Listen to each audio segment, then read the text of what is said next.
Cool. Hi. Welcome to Genre Blending in VGM. I'm gonna need this too. Oh shit. Yeah, you're right.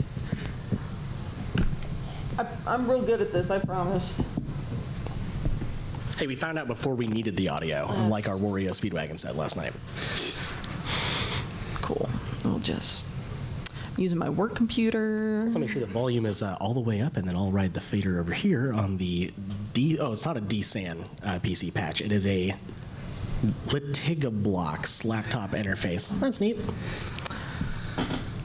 Anyway. My name's Carrie Wood, and today I'm joined by Ian Cowell and Chris Doughty, and we're gonna talk about some stuff. First, I gotta thank Mark Schimmelbusch for being the originator of this panel. He applied for this panel for MAGWest, I think knowing full well that he wasn't gonna be able to be here. So we're just using all of his assets that he put together like 7 months ago. So thanks, Mark. So we'll talk a little bit about us, our influences, our genres that we go into with our various projects. Then we're going to have a section where we look at some of our old arrangements and we break down what we did on these tunes. And then we've got some surprise tunes. We're doing a blind breakdown live for you today, where each of us have chosen a song for someone else. No one knows what these songs are except the person who picked them. And then we'll wrap it up. And if anybody has any questions at that time, then you can ask us then. So about us, I left Mark in there because that's a fun photo of him in his scuba gear. Mark fucking rocks. We like Mark a lot. I really wish he was here. He's a killer arranger, killer guitarist, just all around great dude. And yeah, he looks good in a wetsuit. And I will let these two strapping young lads introduce themselves now. Funny enough, Strapping Young Lad is also one of Mark's influences musically. And he's also a really nice guy, I should say. Hey, everybody. And also, hey, to the shiz that just entered the room. How's it going? I think everyone in here knows me. I'm Ian Cowell. According to what I wrote months ago, I am a guitarist, arranger, producer, goblin. I'm in many bands. To see if I cannot look and remember. I'm in Birthday. I'm in Psychic Hit, which is not VGM. I'm in By Score. I'm in Wario Speedwagon. I like music. I like to play it. I like to perform it. I like video game music, and I like putting my own little fun twist on it. Yeah, I'm Chris Doughty, also known as Angry Polar Bear. I'm keyboard player, a singer. I sing with a pretty good choir in Vancouver, so that's kind of a big influence on me as well. And I grew up very much as a classically trained musician that's now trying to change that. Yeah, I used to play keyboards and do arranging with the Runaway 4, which is a big mega medley machine out of Vancouver. I now play with a little trio called Dog Food for Bananas with Jay Kim and Jake Helland, and we'll be playing tomorrow at noon on the Variety stage upstairs, so small plug there. It's a little acoustic trio, acoustic guitar, violin, piano. So I get to be my usual piano roots there. What else did I write? Oh, I am a frequent contributor and competitor in Dwelling of Duels, which is a monthly video game remix competition where there's a theme, and you have about basically a month to make your track with that theme. Lots of people collaborate with each other and either use it as an excuse to make new music on a schedule with a deadline, which is quite handy, or use it as an ability to try new things and work with new people. So that's me. And you're Welsh, according to this, too. And I'm Welsh, yeah. So I'm going to confuse everybody because I'm actually trying to speak in my real accent here and not the one that I generally use when I'm around North Americans. My name's Carrie Wood. These days, primarily, I am one half of By Score with Ian here. I've also been the arranger, one of the primary arrangers, as well as bass guitar, vocals, and a dabble in trombone for the band Quick Save, based out of Baltimore. I'm also a performer and arranger for the Baltimore Gamer Symphony Orchestra.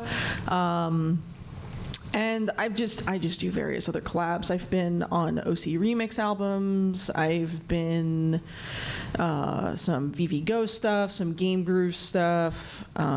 If you want me to play bass, I will probably say yes and then get it to you right at the deadline because I don't know how to manage my time appropriately. At Bogwitch, yeah. Look. We'll get into our influences here. I think mine is up first. So in April of 2003, two big things happened. And one was that Nintendo released a game called Golden Sun: The Lost Age for the Game Boy Advance. And the other was that the White Stripes released Elephant, which is probably the album that made me want to be a musician more than anything else. For a bassist, it's probably weird for me to say that the White Stripes are probably my most influential non-VGM, because they notably didn't have one. But yeah, Motoi Sakuraba and the Golden Sun soundtrack especially were huge for me. I really like twerp. I listen to a lot of twerp. I feel like twerp is starting to seep its way into my arranging. Yeah. It helps that I have taken lessons from 2 of the 4 Space Canadians. Soken, I think, is just such an incredible talent. I can listen to his work all day long, especially with regards to Final Fantasy XIV, though I hear his work on 16 is spectacular. It's really good. I haven't played 16 yet. I have not allowed myself to start 16 until I finish Tears of the Kingdom. Jagged Little Pill by Alanis Morissette. Look. It's also a great stage show. Thank you. It is. Look. Spent a lot of days, a lot of Saturday mornings watching Alanis Morissette music videos on pop-up video. But also just very much a formative album for me as an adolescent. I love Crush 40. I love the Pokemon trading card game soundtrack. We were just talking about this up in the room as far as how good Pokemon trading card game for Game Boy Color is. So the Stardew Valley soundtrack, Berry Topping, Epoch, and then Shoji Meguro. So a lot of mixed VGM and non-VGM stuff. If you haven't sat down and listened to the Pokemon trading card game soundtrack for Game Boy Color, please do yourself a favor and do that. My non-VGM stuff, it's a mix of like stuff that I feel influences my sound and my approach to arranging, and then also just like who I am as a bassist, like, and who I am as a person. Like, look, I listen to a lot of Les Claypool, and I feel like if you talk to me for 5 minutes, you're going to be like, yeah, that makes sense. He's a weirdo, and so am I. I like music in general. As the slide says, the collective sum of my taste is atrocious and unpalatable. So I'm all over the place. Ian. All right, let's see what I put here. So my influences are the YM2612, a Dreamcast VMU, the Namco Negcon controller. Basically, Ridge Racer Type 4 is really important to me. T-Square, Cornelius, Steely Dan, Black Sabbath, ZZ Top, and that's not ironic or anything. I think Eliminator is a very important piece of work in melding good old butt rock and a Lindrum. It's pretty great. A goblin, yeah, that's supposed to be a goblin, and really just dumb comedy that involves no budget. So Tim and Eric before they were doing films, and not their $1 billion movie, which did not make them $1 billion. And then so with VGM, all the Japanese greats, the original video game bands, the SST band,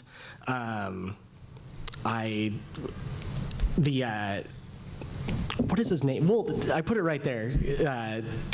Sorry, I'm having what's called a brain fart. All the works by the Konami sound team are pretty incredible, especially all the Guitar Range albums. I think the Police Knots album is really good. There's one rip of it on YouTube. It has a lot of bad artifacts, so don't play it loud, but it's phenomenal. Dan Hess, who did Pilot Wings, Yuzo Koshiro is an incredible artist, and funny enough, Nobuo Uematsu was trying to take inspiration from ActRaiser, I recently found out, for Final Fantasy IV. and I still think fell short of that greatness, despite that soundtrack being also really incredible. Like to think of it kind of as a Sgt. Pepper's inspiring Pet Sounds inspiring Rubber Soul, one of those, the Beatles and Beach Boys thing.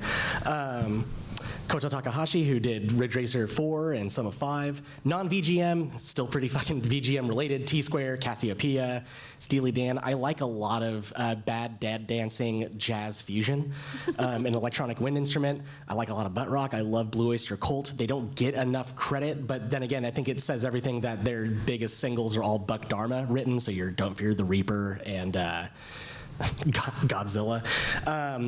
Cornelius is a huge influence. If anyone's ever heard Cornelius's music, he just put out a new record too, which was a surprise. Some of the best use of creative sampling that I've ever seen, and I think I got Phantasma when I was like 9 or 10 at a Tower Records, because I saw him on MTV used to have a show, and they had an episode with him and Moby. But I just thought, it's wacky, and then it blew my fucking mind to hear someone with a Tascam really layer in some pretty cool Casio parts and Beethoven and the Planet of the Apes movies, which I've now been ripping off this guy for a long time. All your good, crazy, technical Swedish guitar players, which I've only mentioned one, Per Nilsson, he's phenomenal. Andy Timmons, Mark Lettieri, Michael Schenker, and Robin Trower. And David Gilmour. If you've seen any of my shows, I'm ripping him off all the time.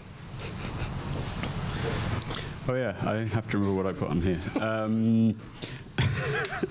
Lots of stuff, VGM and non-VGM. So I had my VGM upbringing is in PC gaming. I did not have a console as a kid. We only played consoles at friends' houses, not at our own. So lots of stuff that was sort of classic for the era in the 90s. So I've got LucasArts up there. I've got Little Big Adventure, which is a big influence on me.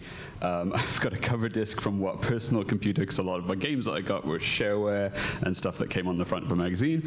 And some of those did some really fun and creative things with the limited hardware of the time. Who have I got up there? Edvard Grieg, Franz Schubert. I like romantic era classical composers. I like that, really just using music to make you feel things. What have I got there? BBC Micro. None of you probably recognize that. It was like the school computer in the UK in the early 90s. Outrun, which is one of the first bits of music from a game that I can remember lodging itself in my head. Musical sound shower, and obviously there's a whole genre that has gone from that. I've got my a more recent picture of my old college a cappella group. That's where I cut a lot of my arranging teeth on. And friends that are making music, and I've only got 2 of them up there. I mean, there's 2 on the stage here with me, but people like Lonely Rolling Stars, Kirby's Dream Band, like taking tunes and you know, both of those groups tend to do a lot of like straight covers, but they just make them really, really fun and use the tools that they have, the instruments that they have to make those really, really, really effective. And the two bands like are just music that I have on loop all the time because it's just really good and fun to listen to. And it also helps that knowing the people in the bands and knowing that this is all coming from a place of the same enthusiasm that I have. So if we flip it over, I think I have, old bus games. The Little Big Adventure was notable to me because it was a CD-ROM game, a European developer. It was very ahead of its time in certain ways. It had quite high resolution graphics and some really interesting ideas. Horrible controls these days. It's basically unplayable for a lot of people, but it was kind of groundbreaking at the time. But one of the interesting things was that the composer for that, Philippe Vachi, it was one of those CD-ROM games where if you put it in a CD player, you could actually listen to the music because all of the tracks were Redbook CD audio, and they did have MIDI versions that played within the game, but the CD versions were very high quality at the time, using very good virtual instruments and stuff like that. So, and it was a really they're also very like kind of free-form pieces. They're not like the sort of console era games where it's loops that are playing over and over using that hardware. These were very much like orchestral sketches, and then but still did a very good job of like evoking what was going on in that area of the game, or making creating certain feelings tied in with the story. So it was a very memorable soundtrack because I listened to it a lot outside of the context of the game. LucasArts games, again, games that did really fun things with music and had stuff that stuck in your head attached to banging your head against the brick wall, trying to figure out some stupid puzzle involving a monkey.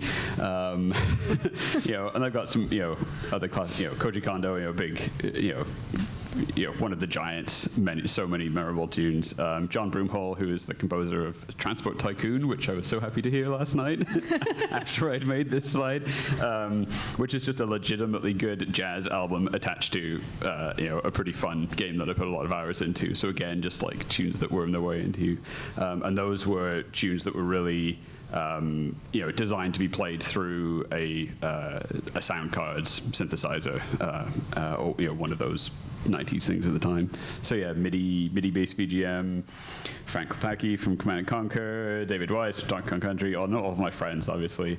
And then non-VGM, like Romantic Era composers, definitely big attachment to that as a pianist, but really anything, I have a pretty extensive classical background, so that's always going to be where my music is rooted. JSB, Johann Sebastian Bach, one of the all-time greats, straight into Canyon.net, stuff that I listen to over and over and over again, and doing fun things with limited tools. Keyboard demo songs being another example. Push that button and it's designed to show you what this chip or whatever is in this thing can do, and some of them, they're really fun to listen to. There's like a whole mini genre in itself.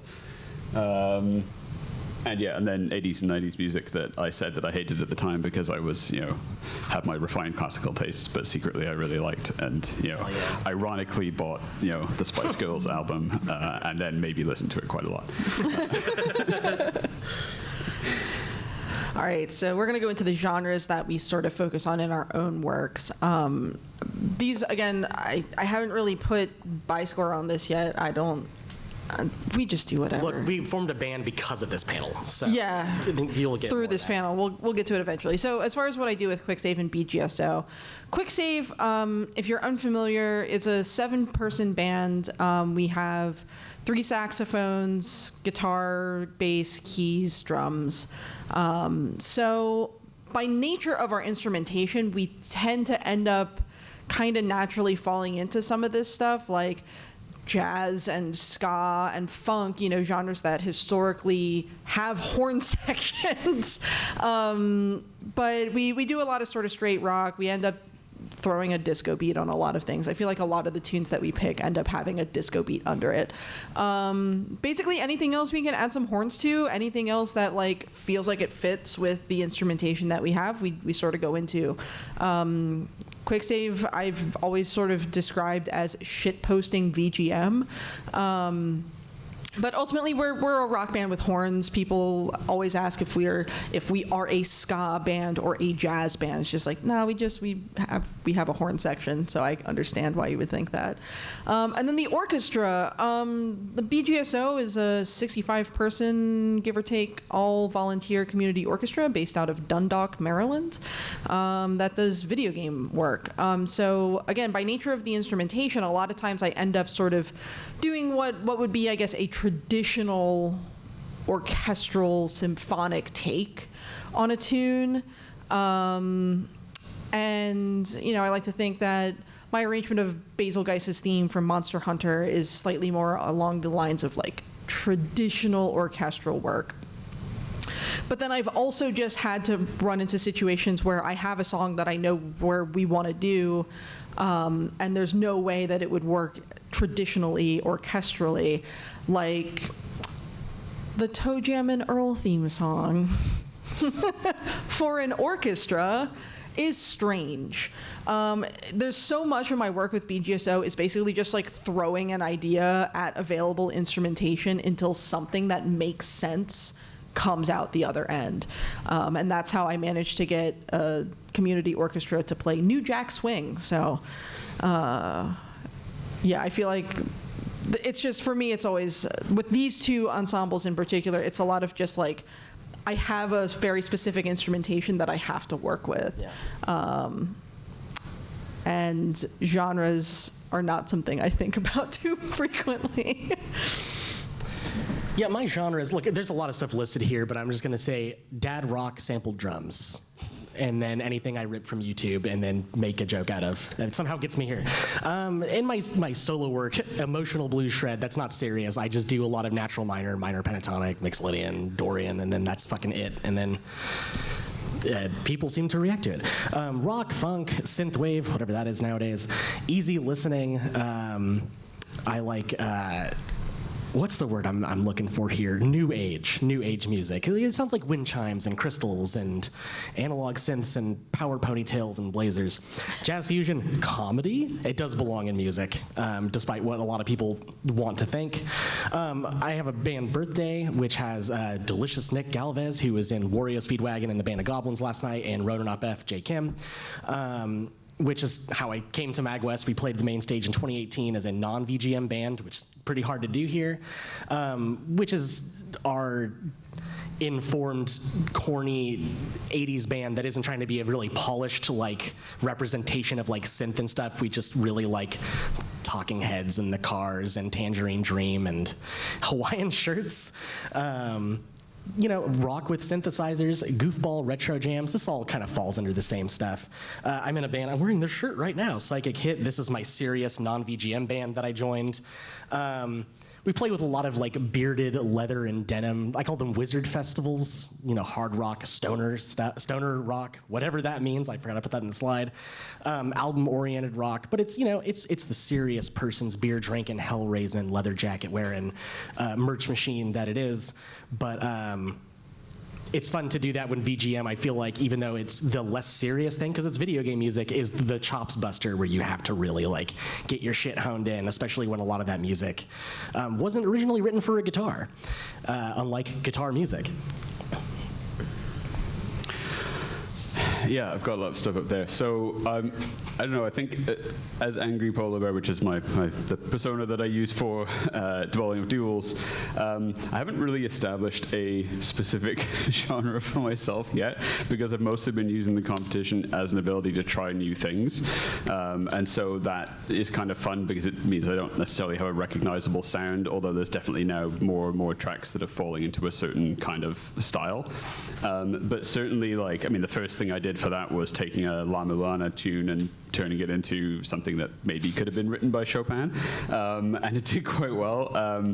But so there's there's that sort of classical piano or Manticora piano, also sort of the Philip Glass kind of minimalist piano, just sort of noodling around certain tunes. I did a Space Cadet pinball tune in that style, which was quite fun, mostly just based out of me playing around with the melody a little bit on the keys. And then, the thing I've been trying to do a bit more concertedly is break out of that classical background and really play around with synth and synthesizers, which is quite hard for me at first, but I'm really enjoying now, and especially given the influences and people that I know and people that have helped me out, like Tuck over there and Ian here, and just kind of breaking out of what my training was in and trying to play around with new things and new sounds. And some of that maybe falls into the is it MIDI category, where maybe I go a little bit overboard with testing out all of the possible sounds and patches of things that I can find on my keyboard. Oh, that sounds fun, let's stick it in somewhere. And then, thinking of tunes that have stuck in my head over the years, especially from 80s and 90s, and then sort of taking another tune and sort of, what if it was, this video game tune, but it sounds sort of like this classic tune. So yeah, again, I did a La Mulana tune, but I really used as a template Holding Out for a Hero by Bonnie Tyler, because I wanted to have those big piano sweeps and that kind of dancey beat to it and so on. And the melodies kind of meshed really well. And then other stuff where I've just been trying to get an idea in my head of either to challenge myself or just because I think something might lend itself to that style. So yeah, I did a ska track from Super Mario Land, Baroque Opera, which I'll talk more about later. And then another one was Nuevo Tango from Argentina, Astor Piazzolla, and just hearing a little snippet of a tune from Nier Automata, which I'd been playing, and hearing just, getting the idea in my head, I kind of hear this on a bandoneon, accordion type instrument, and with that sort of beat to it, and then using that as an excuse to say, okay, yeah, what makes this genre? What are the defining features of this genre? Yeah, like what makes ska ska? What makes tango tango? What things do I need to have in there? And which of these elements that I have in this tune that I want to arrange am I going to be able to fit into that style, whether it's into the instrumentation or into into the structure of how the pieces work. And a lot of times I'm just working, or I had been working kind of just by myself and with the sounds in my keyboard and the sounds available to me. And as a keyboard player, generally that means you can, like when I was in Runaway 4, I was basically anything that wasn't a guitar, bass, or drums was me. So I'm a piano, I'm a flute, I'm a trumpet, I'm a whatever sounds I have.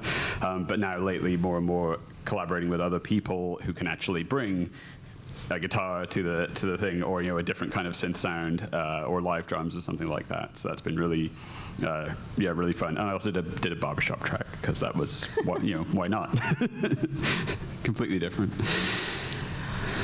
Cool. So this brings us to the breaking it down portion. So we are each going to go into a track that we've done previously, and then we will each be doing a live mystery track breakdown that someone else on the panel has chosen for us. So I'm going to be looking at the song Paradise Stay Forever from Paradise Killer. This is one of the couple of tunes that I have done arrangements both for Quick Save and for BGSO on. So I had to do this two different ways. One, I did get the original stems from Epoch from Mr. Barry Topping. I love Barry. He's the best. He's an incredible composer. He's also just like a real swell dude. He's really nice. He's really nice. But I had to do this two different ways. I had to sort of simplify it for Quick Save, and then I had to really expand on the original for BGSO. So for Quick Save, I was the only person who could sing and play an instrument at the same time. So we had to get rid of the backup vocals. We had to take the amount of synths available down. One of the synth lines basically got turned into the rhythm guitar line. The original also only has the one saxophone, and so some of those synth hits from the original got turned into horn lines as well. And then for BGSO, there's a lot more people to work with at BGSO. There's 65, 70 musicians there, and basically everybody needs something to do. So I had to add a lot of brass. I had to add a lot of woodwinds. I especially had to add a lot of strings. And then I split the vocal line, so it ended up being sort of like an A part and B part co-lead line, rather than lead and then backing vocals. So this is what the original stems from Barry looked like when I imported them into Finale. I have a light classical training background in so much that I took music theory in high school, and I know how to use Finale. It's the absolute bane of my existence. But the original MIDI stems that I got from Barry imported into Finale like this. Now, keeping in mind that the top half of these pages is basically just drums. So you have a separate line for certain types of snare sounds versus other types of snare sounds. Like the toms are on their own line, the kick drum's on its own line, every cymbal was on its own line. So I had to really parse through all of this to figure out what exactly was happening and where the actual melody was at some points. So when I did this for Quick Save, it's a lot simpler. You've got 3 saxes, alto 1 and 2, and then tenor sax, drum set, electric guitar, electric bass, and electric piano. I learned most of my vocals just by ear. I can't really read music and produce the note in that fashion. So the vocal line, of course, is on it, but it's not present in the notation here. But yeah, so this just breaks down into really just seven parts. Very simple.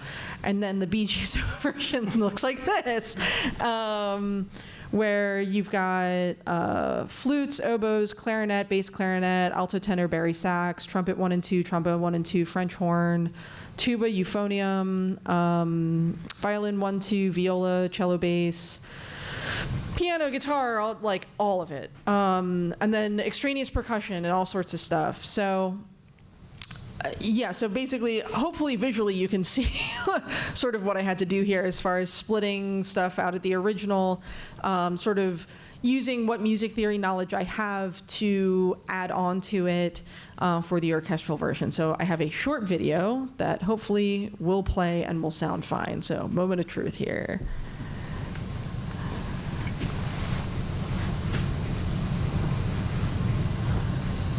Not getting anything. Yep, we are not. Let's check the audio on the main part of it here. Make sure it's not set to HDMI.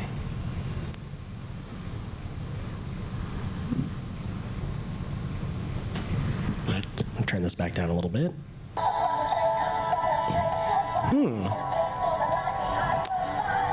Well, it's coming out of my speakers now. Everyone just huddle in real close. I'm gonna try this one more time.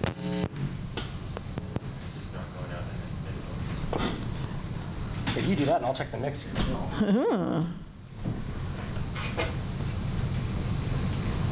ahead and hit play on the phone.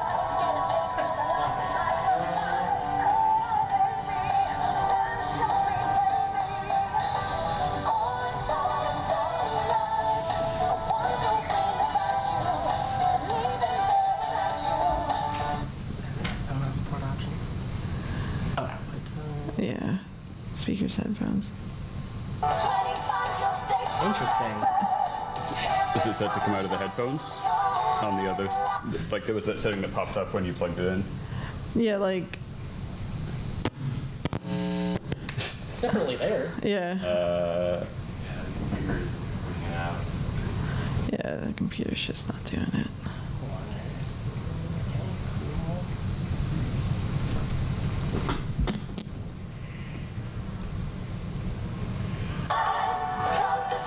All right, well. So this is what we're doing. All right. Just imagine that it's louder than it is. Nope. That's what I wanted. I'll tell you.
And that's how I take one song and use genre blending for multiple. Don't clap. Look, so I'll turn this back around. So yeah, so that's basically it. Is taking a song that is so distinctly in its own genre. Like the whole Paradise Killer soundtrack is very much a city pop synthy soundtrack, and to take it and be able to really try and, what I always do in my arrangements is like keep the core, like maintain the spirit of the original track, maintain the intent of the original track, and then add whatever the quick save layer is to that, or whatever the BGSO layer is to that, to create something new. So that's what I tried to do. I like to think I was pretty successful. All right, so now I have to... Ian picked a mystery song for me, and he's been very excited about it all morning, and I have no idea what it is. So we're going to listen to this, and I will tell you how I would break it down. Not that. It's not what I wanted. Play.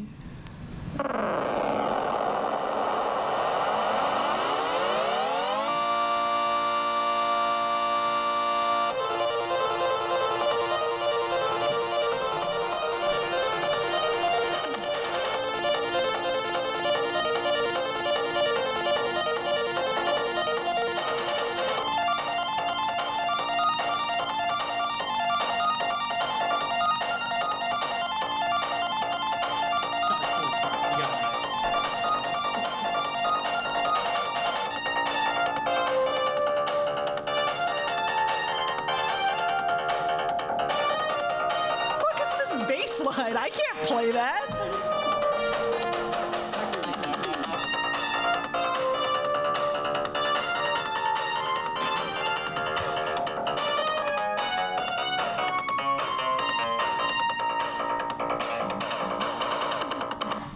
I have no fucking clue what this even is. You're not even to the best part. Okay, well look, we only have so much time here, Ian. We gotta keep this show moving.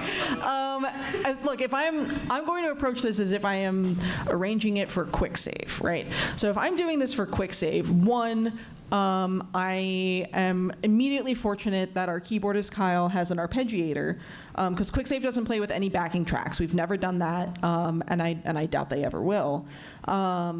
So the idea of trying to replicate this with just like 7 idiots with live instruments is very daunting.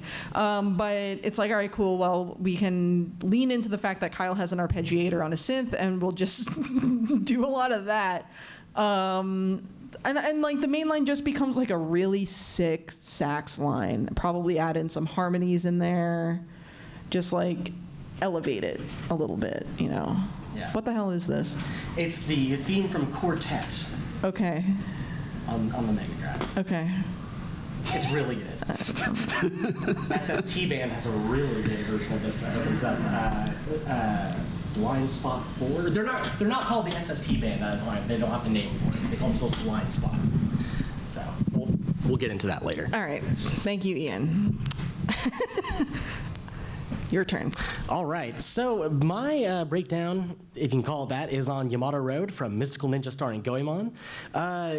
Really, I'm not working with a 65-piece orchestra or a 7. I'm working with a 7-piece now, so this track is coming out a lot better live. Thanks a lot, Kev. You really laid it down yesterday.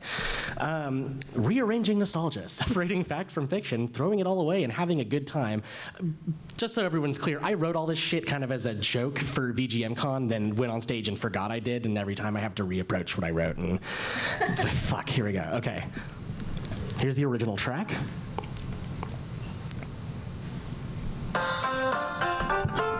Double mic this time.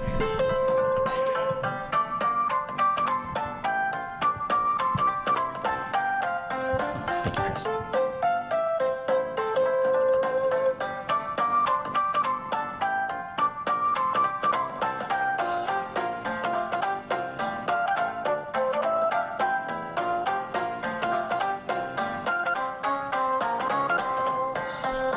So that's it. That's your core loop of that song. And then here's what I did with it.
So yeah, that's what I did with it. So it's a big thing for me isn't just, there are some tracks where I just really want to, like, I want to do this in this style. As an example, I think this crowd can keep a secret. I'm doing a Theme of Love from Final Fantasy IV arrangement, but in the style of Europa by Santana.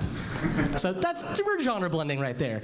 With this, it's more about just, with a lot of what I did on the album Exceptional Goblins was taking from where was I in my life when these games came out, and then trying to, I would say put a little bit of the flavor of the time, or within the 20-year span that it came out, and then whatever goofball shit I'm already doing in the squiggly synth sounds and guitars that I like. That track, first of all, Mystical Ninja, that's my Ocarina of Time. That game is incredible, and I was just so floored to rent a game from Blockbuster that even opened with singing in Japanese. That fucking blew my mind. I had a copy of Ninja Scroll my dad took from me because he didn't realize how violent it was, so I was really thrilled to play this game. But the soundtrack is incredible, and that was something a song I wanted to cover for a long time. But it already is such a strong loop of a track, and so it's what do we do now? And so a lot of times it's calling in collaborators to elevate it. So I asked Nick to do can you throw in like the Tom Petty "Don't Do Me Like That" organ intro, but like as a solo in there? And even though that's a news clip not involving Mystical Ninja, but the hype surrounding the N64, like that's what I remember. I didn't get the system right at launch. I got it a couple of years after it came out and was finally available. And so right away it was Mystical Ninja, Diddy Kong Racing, these things. This is what I think of and feel, and to me, like how big the track sounded when I heard it through the CRT. And so really it's kind of just having fun with it and bringing myself back to how important it sounded when I was like 8 to 12 years old, and also just having fun with a green screen. And that's just, I am really terrible at reading. I can read very slowly when it comes to music, but I like to think I have a good enough ear, so mostly if I don't have the original track, I rip it off like a YouTube to MP3 converter, put it in my DAW, and then it's just bit by bit transcribing it and doing each part until it sounds right, and asking a friend, is my ear shot? Is this fine enough? And then getting to do it with a live band finally, which I didn't anticipate when I was doing this at the time. But it's not as involved as what Carrie or possibly Chris does, but really it's just whatever inspires me with a track in that moment. I don't have like templates for anything. I basically have shower, poop, and traffic ideas of like, this sounds like it'd be fun.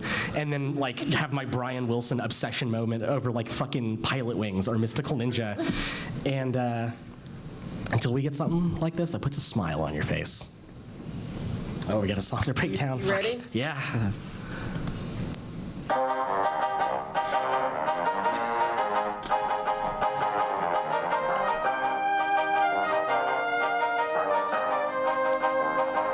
We wouldn't go all out on the guitars there. It'd be like middle pickup or position 2 on a Strat, light gain. But I would put some like really glassy FM synth keys. You've heard it all on the Biscore album. It's a patch called House in the Forest on my Arturia DX7 plugin. Some violin layers in there.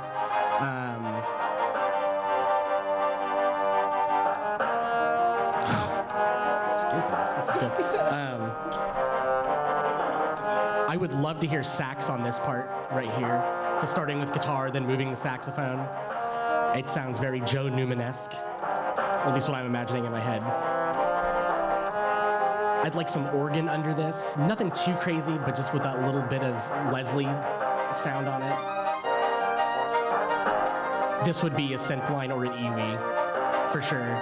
And then I would have rhythm guitars coming in, panned. Yeah, fully panned. Not even full chords, probably just like octaves being played. Oh, I'm gonna change there.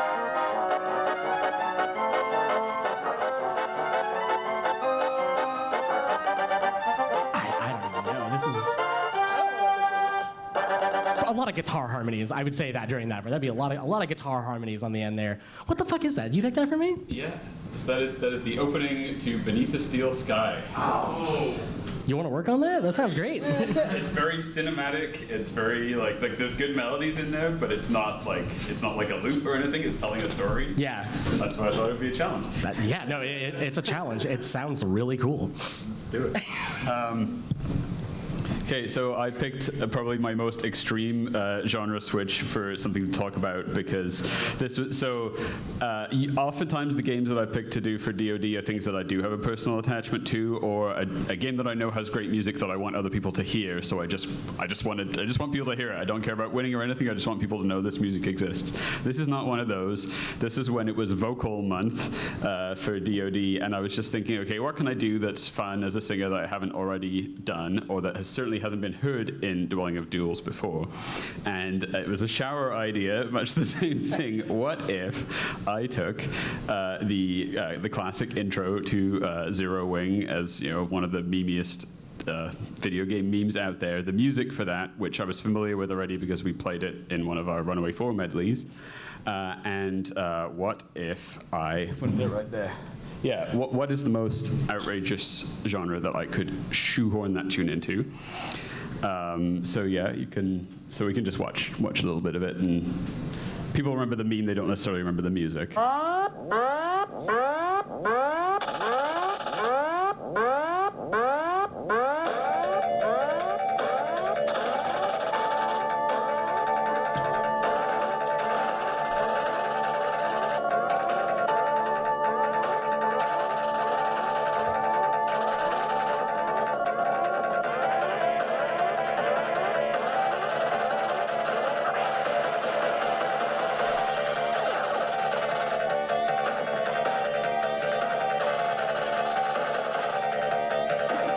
We should at least wait until we get to the line. There we go.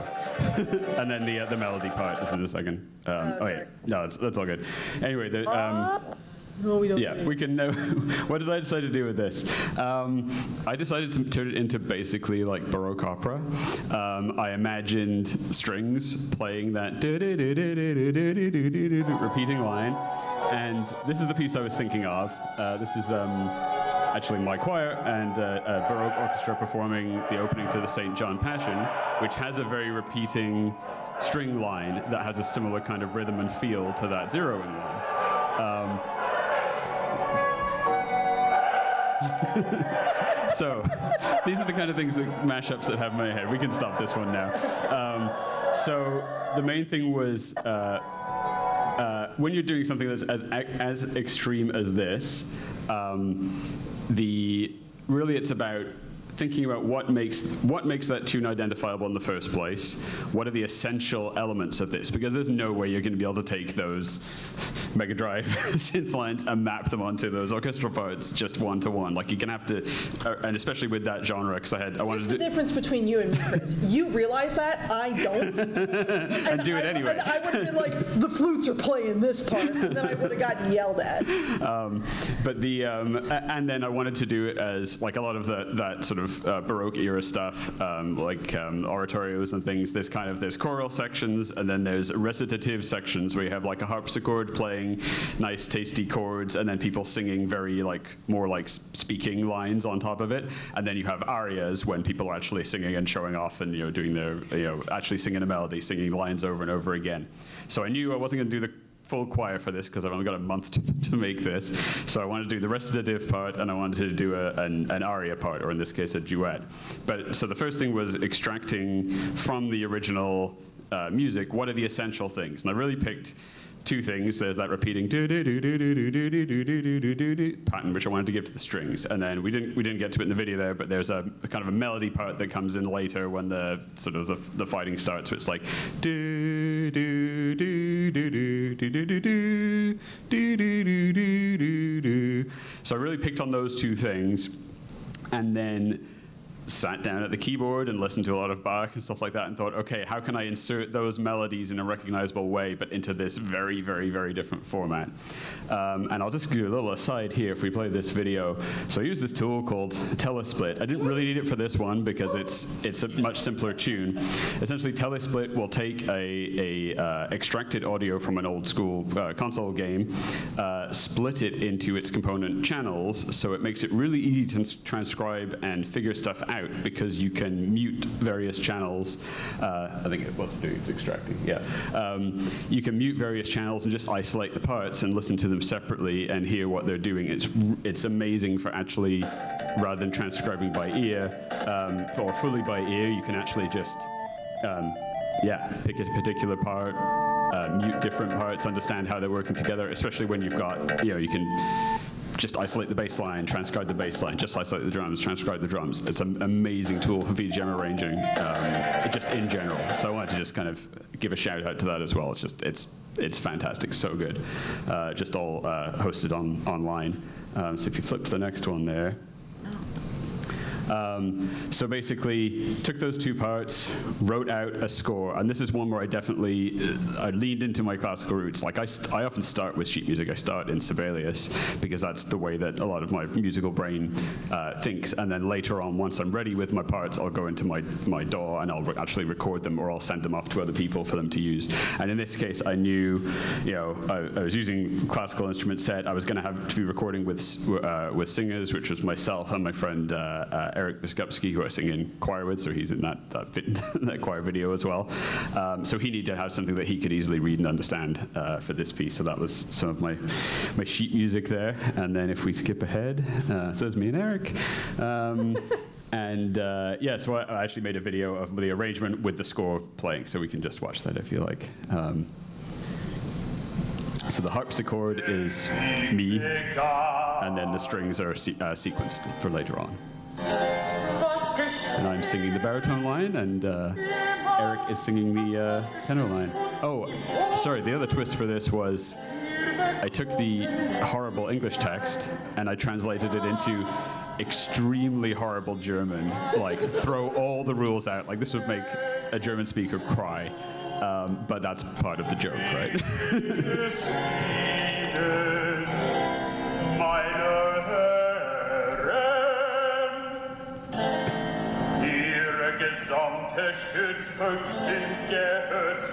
All your bass belong to us.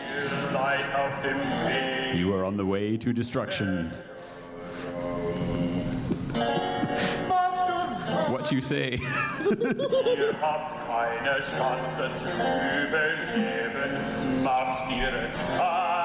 Make your time.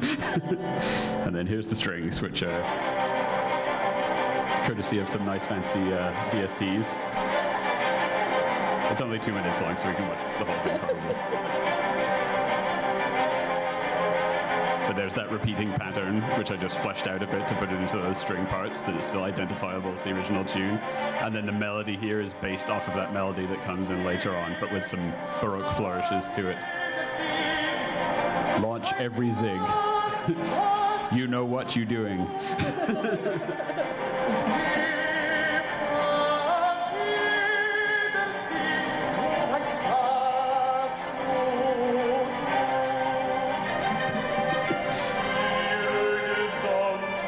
And this was really intended as a shit post.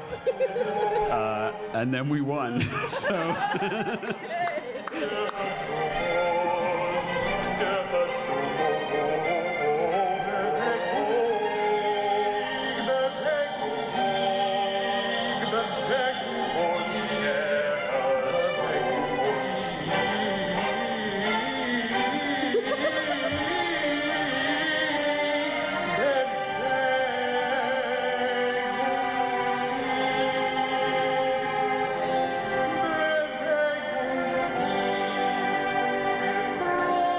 Great justice, für große Gerechtigkeit.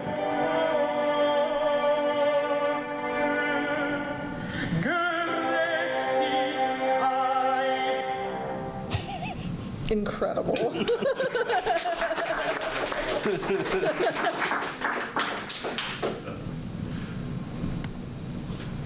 All right. Oh God. All right, Chris. You ready? I'm ready. Am I going to listen to the whole thing and then talk about it, or like you can talk over it. Okay. Ooh.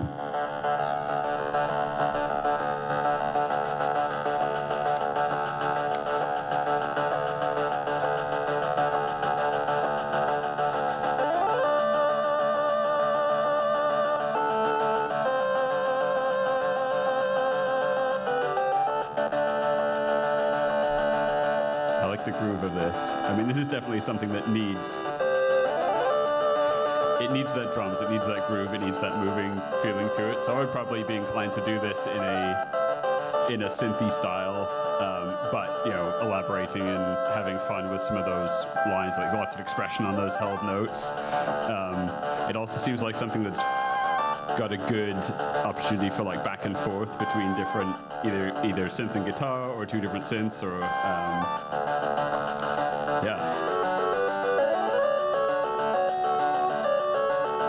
lots of good layers in there. Like finding sounds that work well together that aren't going to step on each other, where you've got those sort of the ostinatos, like the repeating patterns in the background, having those be on something that you can still pick it out because they're really important to the texture, but having them at the side or having them moving around a little bit so there's room for the melody to shine through.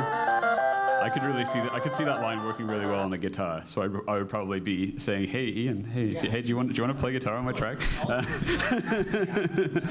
Does anybody know what this is? Okay, cool. Good taste. Okay. Yeah, Pokemon trading card game style. Yeah, it's the club master duel, Okay. club leader duel. Yeah. So. Yeah, no, really good tune. But yeah, it also sounds something like it's got such a groove, and as many of the other musicians here, when you find a tune like that, it's with a good pattern and a good groove. Those are the fun ones to like add extra loops and do extra fun things over. Switch it up, give somebody a solo, a chance to do something special, or do something unexpected the second time round, like cutting it to halftime, or like doing something to keep the interest. But it's got that real like driving beat to it. So that would be the first focus. Really, would be just that triplet groove, that 12/8 or whatever it is. Yeah, it's very like Gradius coded, Yeah, it's good. Pokemon trading card game soundtrack fucking rules. Final thoughts. I'll let you guys go. Oh, shit. Hey, Chris, you're the new one here, so. I would say, I mean, as an arranger, like pushing yourself, trying out new things, and especially like, if you hear something that you like, I know it's kind of the benefit of having a little bit of musical training, whether that's in like critical listening or in theory or something like that, is being able to listen to something and not just say I like this, but be able to dig a little deeper and say, why do I like this? Do I like this because I love melodies and this has got an amazing melody? Do I like this because it's got a groove and I can tap my foot to it? Do I like this because it uses these instruments together when I really like the sound of that? And that can really help you like find a voice, or then find ways to take those things that you like and apply them to your own work. Maybe you really like a particular type of harmony or a particular type of sounds together, and reaching out and finding others who can help you with that, especially to fill the gaps of things that you might not have, because working with other people, you're always going to learn something, even if it's learning communication skills. I think in sheet music, I start in Sibelius, but I know that plenty of people I've collaborated with don't think that same way. I'm not going to send them a PDF of the sheet music. I'm going to send them a demo or a mock-up or something like that, or just here's something solo over the top of it, and like being able to communicate your ideas without being confined to your particular way of thinking. I think is just a really great skill in collaborating in general. Yeah, I just want to echo that as well. I think collaboration is really a big key to success, and also just finding out more about yourself and where your strengths and weaknesses are. We're all magical artists and have our special thing that we do. And I mean that genuinely. It's not, there are people who are very, very technically proficient, but probably lack in other ways. And it's really easy for me to think like, I shouldn't be playing with X, Y, and Z because they're this good, or, whatever thing you tell yourself. But it's always a much sweeter berry to squeeze, or fucking whatever. I think collaboration has really brought out some of the best work I've had a chance to do, and with a lot of people who are in this room too, which is really nice to see. And it's the biggest thing is to have fun. Like, why do you want to rearrange this piece? What is it about it that speaks to you, and what do you want to add to it as well? And I think while it's great that this community has been elevated so much and that there are so many people doing wonderful, covers out there, and there's a whole corner of the internet that's just cover videos every day, every week, and it's really like, it nails it. It's just as good as this new game that's come out, and there's some great sounds. I think the thing that resonates to me are people that it doesn't matter how many of the people know who they are, if they just made a good fucking arrangement and had fun. And there's a lot of really incredible video game rearrangements out there that probably none of us in here have heard or are on some channel that we just don't know exists, but there's somebody who is possibly wrangling some amazing sounds out of a chip that's over 20, 30 years old, or some guy in a bedroom somewhere with a really low quality camera who's doing one of the best renditions of something from fucking Guitaru Man. But as long as you're having fun, I think that's the thing that translates the most. And if you don't know where you're going with something, ask for help. It's okay. It's really easy nowadays to have all the software, all the things, and be able to do it yourself, and that's really bridging a lot of gaps, and it's democratizing the experience of art, which is important. We should all be able to contribute to it and do it, but work with people better than you, even if they're, who's better than anyone? There's no like true judge of this, but if you feel like someone can bring something to you and make what you do even better, they're probably going to get something out of it as well, even if you think they're the better arranger, performer. Like, I think these two people here are incredible, and I've been very lucky to get to work with them. And and they've said some nice things about me too that I have to believe. But I know that we all have our strengths individually, and there's this magic that happens when we all come together. And anyone who's been in a band, a functioning band, can tell you that there's just something about that. And communication. It's extremely important. Just want to co-sign everything that was said before. I think what's really nice about VGM in particular, when it comes to genre bending and genre blending, is that like VGM is so vast. Like video game music is not a genre in itself. Like, by nature of being like a video game cover person, you're probably dabbling in a lot of different genres. It's not like, it's not like, oh well, I'm in a traditional jazz big band, therefore I'm only doing these kinds of songs. It's, I'm in a video game band, so we're doing video game music, which that could mean anything, So I don't know. I think it's such a cool way to break into types of music that if you're coming into VGM from a more like traditional background or something like that, it really allows you to sort of break whatever mold you were sort of formed in. I think, just to piggyback off of that as well, I think that's a really important part. Like, I think before, outside of like high school, once that ended, I wasn't doing anything that involved sheet music or a band unless it was just playing guitar.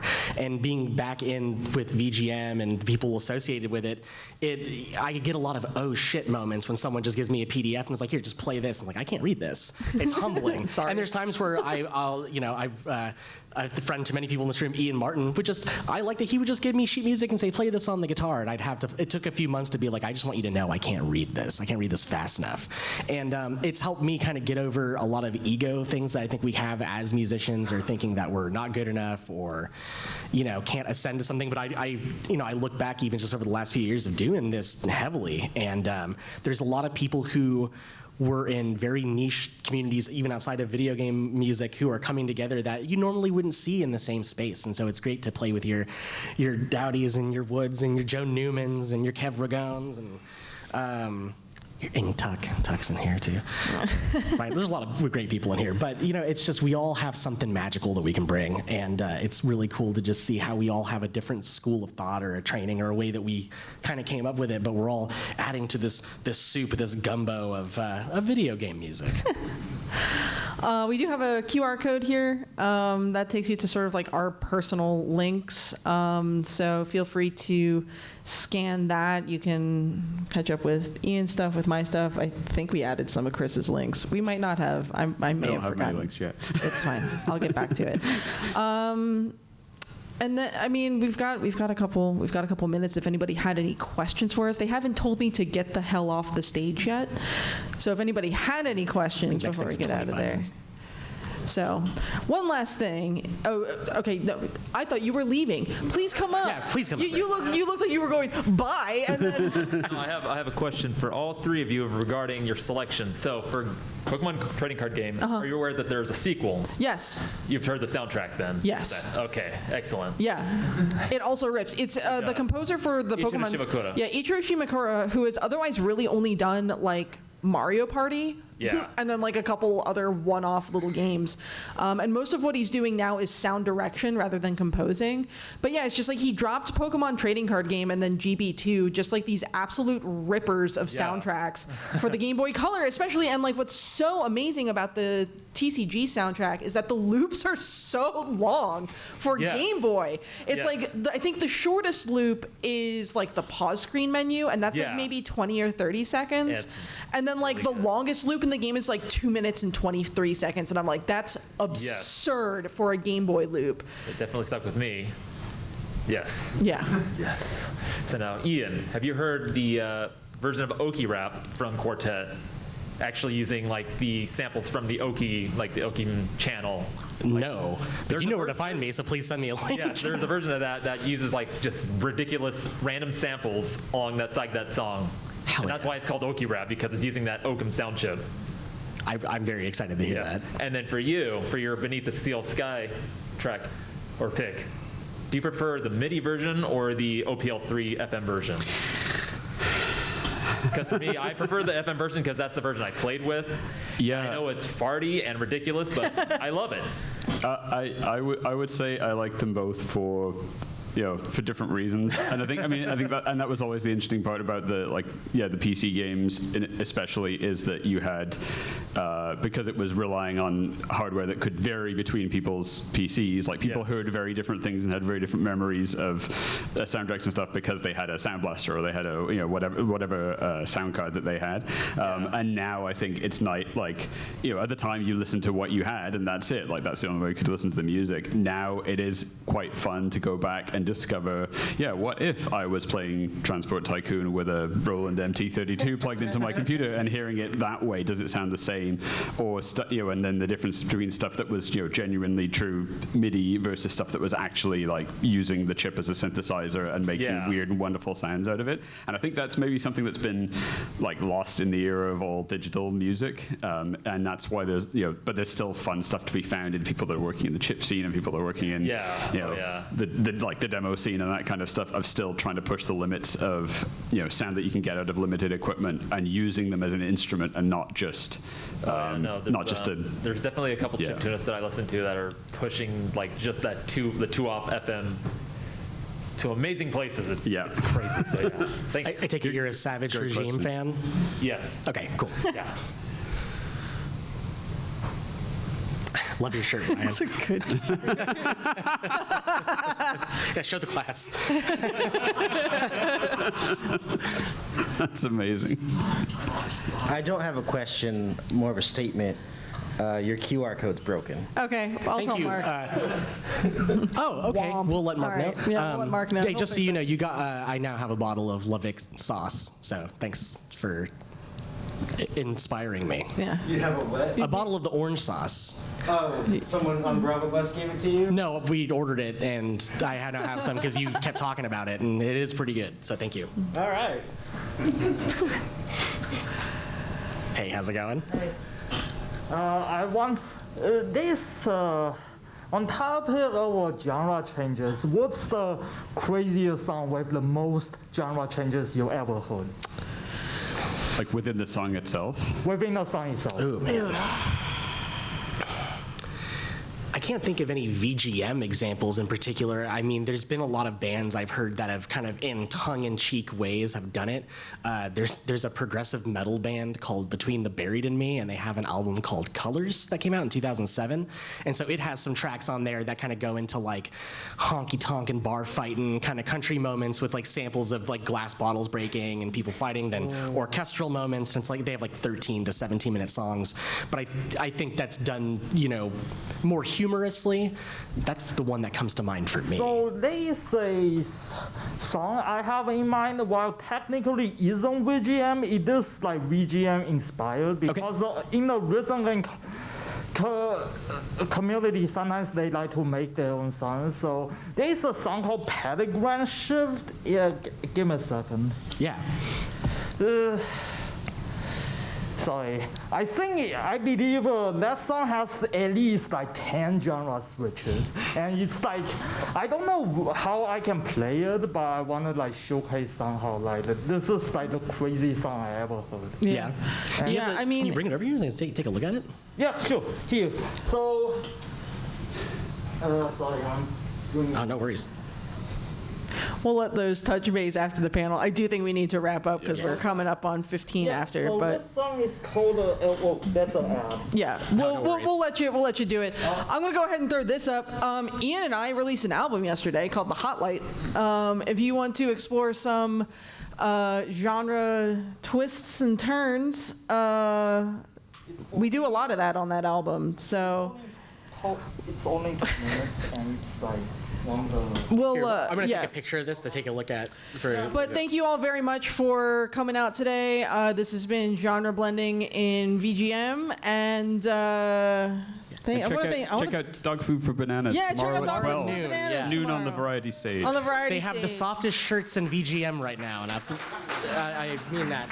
And long sleeves, for difference. And they're yellow. They're not black. Also, I just want to say that this album is because of this panel. So we were supposed to be on Super Mag together. I couldn't make it. Yeah. It started our whole thing and this band, and so collaboration is important in panels, and you never know where magic can happen. Yeah, exactly. So thank you. If you do happen to purchase or have already purchased the Hot Light and you haven't gotten a button from me yet, see me once I pack up here. So thanks very much for coming, and we will see you next time. Thank you. Thanks